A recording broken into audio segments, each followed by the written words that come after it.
Hi, boys and girls. It's Miss Galino, and today we're going to be talking about our first official writing unit. And the name of our writing unit is called Historical Fiction Writing.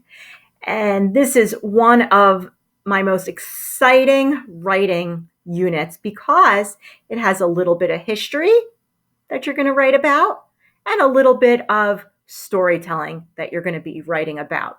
Two of my favorite subjects, social studies and writing. So when we put social studies and writing together, we call it historical writing. And we always want to figure out what our goals are and what we're going to be focusing on as writers during this unit. And there's 4 writing unit goals.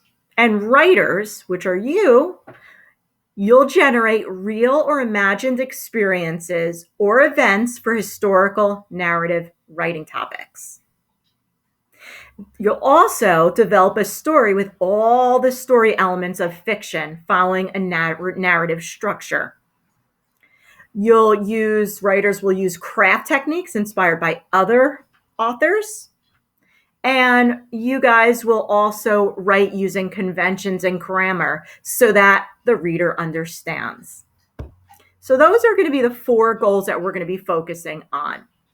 So let's think about this goal for today. So we're going to start with our first goal, which is writers generate real or imagined experiences or events for historical fiction narrative topics. Now, when we talk about our historical time, we're talking about the actual event, an actual real life historical event. However, when we talk about writing the story around it, we can use our imagination, or we can use a little bit of what we learned maybe in other books that you read that are historical fiction. So let's record our goals in our notebooks. It's important to set goals at the start of a unit. And what I'd like you to do first is in your writers section of your notebook, you should take it out now and you should write our first unit goal, which is writers generate a list of historical events that took place to help envision a story that they could write about. So take a minute and create a list. You're going to put today's date.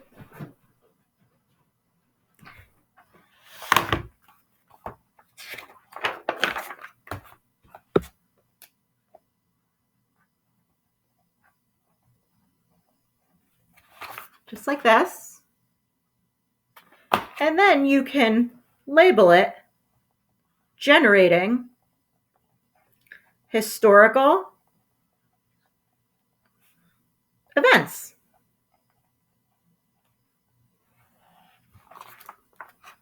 Just like I did. Then we're going to think about different types of historical events, real life events that took place in history. So it could be 9/11. It could be the Civil War. It could be the American Revolution.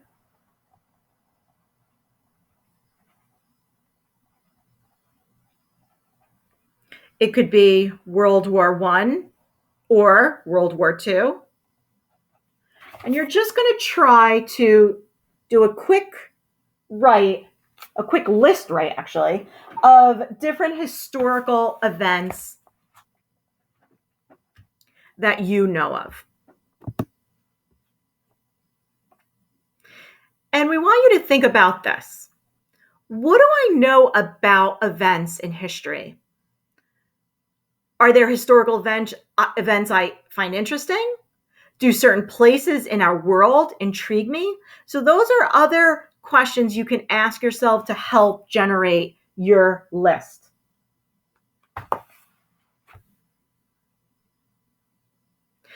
We're going to think about historical events, time periods, and historical characters.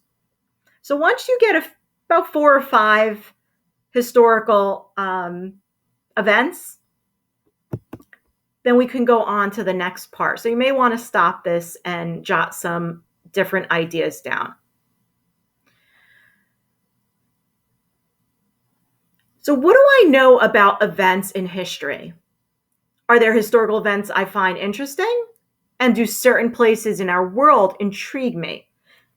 So those are the same questions that were on the previous page, and we want you to think back to historical events or time periods or even locations that you're familiar with.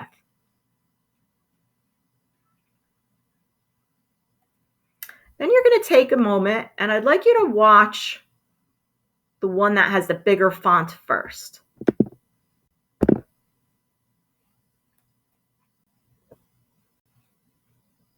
We're going to watch it together. It's me again. Today we are going to talk about another genre that you may encounter known as historical fiction. These books use history to tell the story. History is made up of past events that have happened. These stories can be from prehistoric up to more recent events. Now here are some characteristics of historical fiction. The characters behave in realistic ways. All the characters may be fictional, but sometimes you read about a person who may have lived, but their actions and words are made up. For example, you might read about Thomas Jefferson, who lived over 200 years ago, but it could be a story about his children living in the White House. The setting is the most important part of historical fiction. The time is a real period in history, and the place is also real. What is fiction is the events. The characters must face a problem that could have been in that time period. For example, if a character needs to go home 200 years ago, he or she wouldn't travel in a car because automobiles had not been invented yet. Remember the words in realistic fiction? Well, in historical fiction, the words the characters say have to reflect the time period. For example, you would hear, "The lady doth protest too much," and also you would also hear, "Golly gee willikers." The characters would dress in clothing from that time period, and finally the events or things that happen in the story are based on real events mixed up with fictional ones, but these events make sense to the times they take place. One example of a historical fiction book is Cat in Woodlawn. In the story, which takes place 200 years ago, Caddy's family travels in a covered wagon across the prairies to settle out west. This is something that truly happened back then, but not today. So, this genre, which uses history, is called historical fiction. Any questions?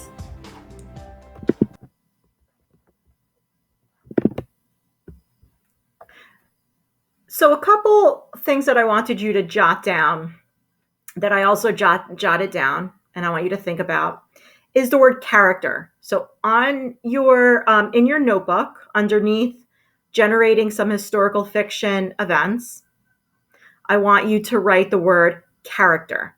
And then you could put like a little bubble, like what I did here. Character.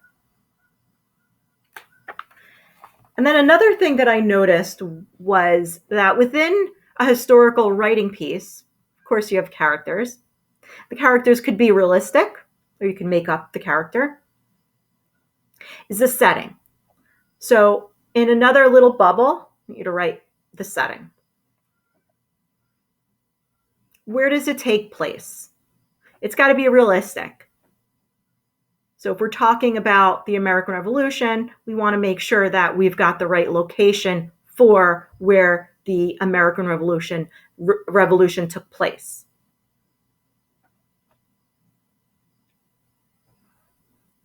Then the next thing is that I want you to write down is the problem in the time period. So remember, every story has a problem and a solution. So the problem really has to be realistic. So in your story, it's got to be realistic. So what I did was I just wrote problem in the time period. So it's got to be a real actual time. It's got to be a realistic problem that would have happened during that time period. So if you're writing about the American Revolution, you wouldn't say that Tommy had a problem, so he jumped into his car to get away from the Patriots. You wouldn't say that because during the American Revolution, there were no cars. So your problem has to equal your time period.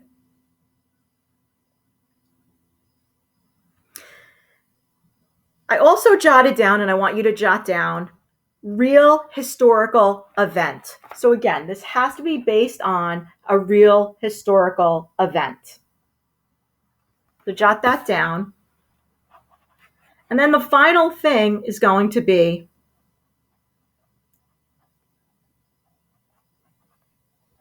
the solution in the time period. So we always have a problem, but we also have a realistic solution that'll end the story. For now, I also want you to write the words life lesson. And we'll go into that in more detail, but I do want you to at least put that down, jot that down, life lesson. You could also click on this next site that's above it and take a look at that video as well. So here are some tips for historical fiction.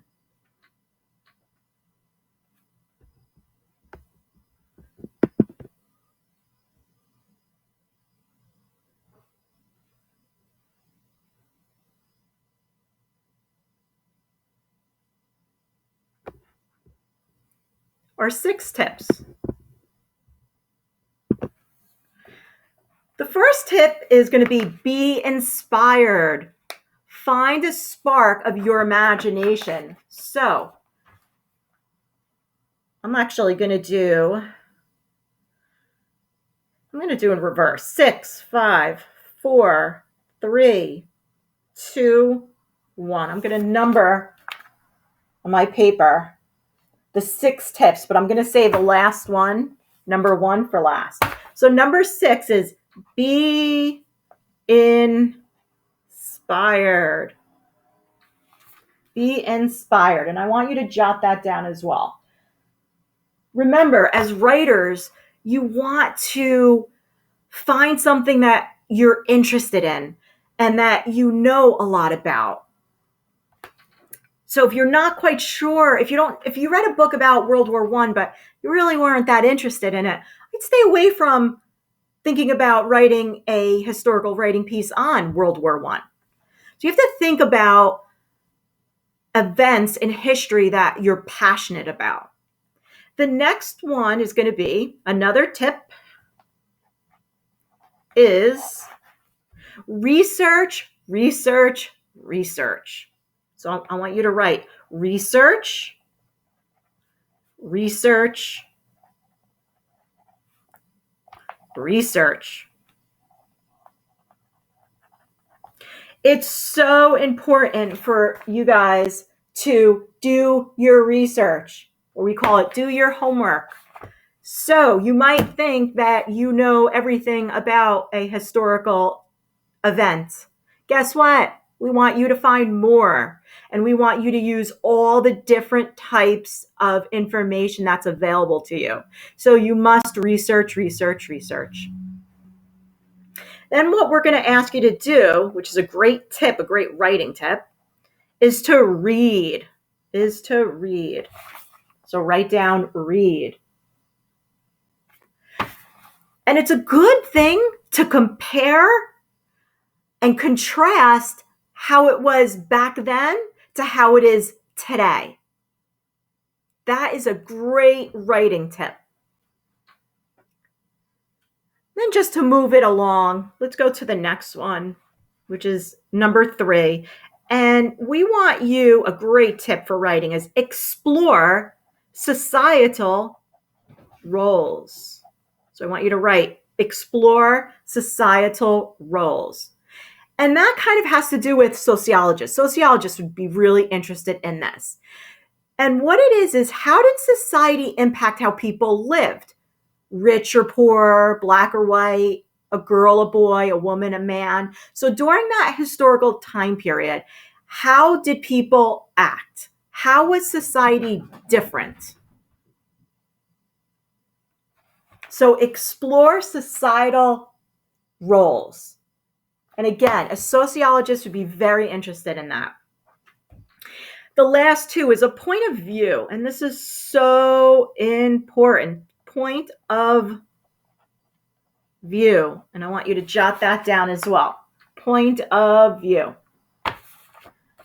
So, what do you want to say? Think about your writing piece. What message or theme do you want to leave with your reader?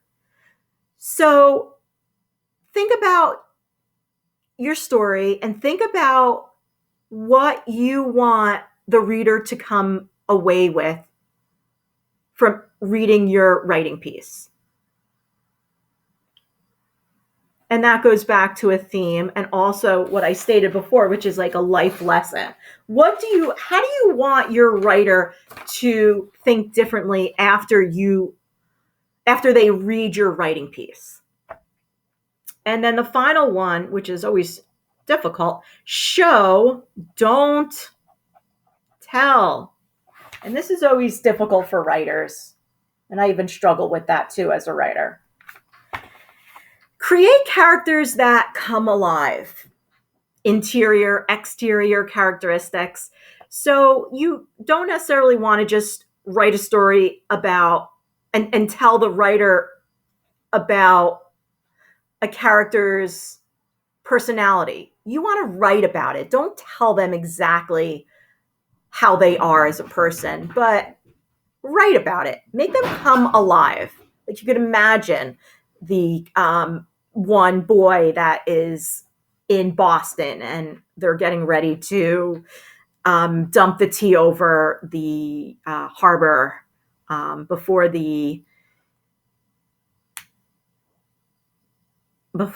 English come.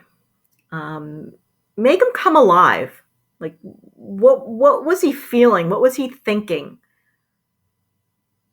So that's show, don't tell.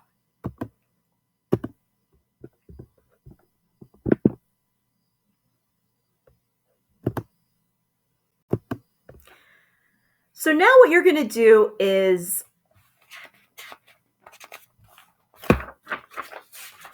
you're going to go back to the initial list and you're going to continue writing some more historical events.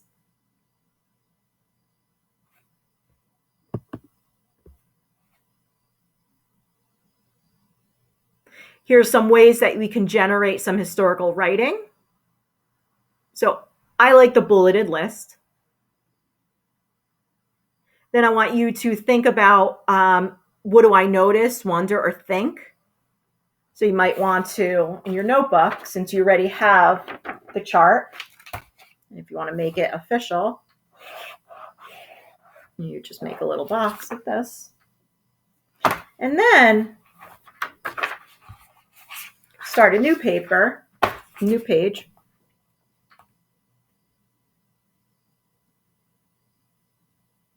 And again, star the 3 most important areas of a writing piece, which is character development, your characters,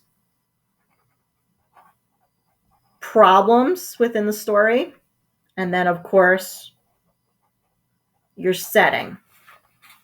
And I'm going to say problem/solution.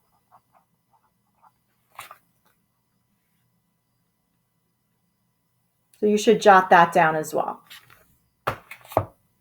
And some sentence starters that might help you is I notice, I wonder, I'm thinking. So your task as writers today is to continue to generate different ideas on historical events. You could also go online and take a look to see. There might be some historical time periods you forgot about. So go online. You could go into World Book. You could go into Safe Sites. Here's an example of a historical writing piece, if you'd like to take a look.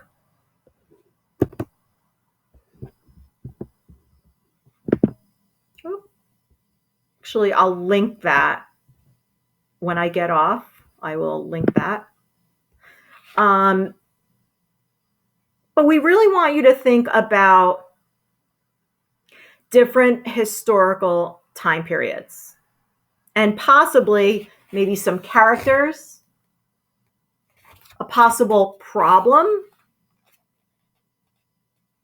where it's going to take place, and a solution.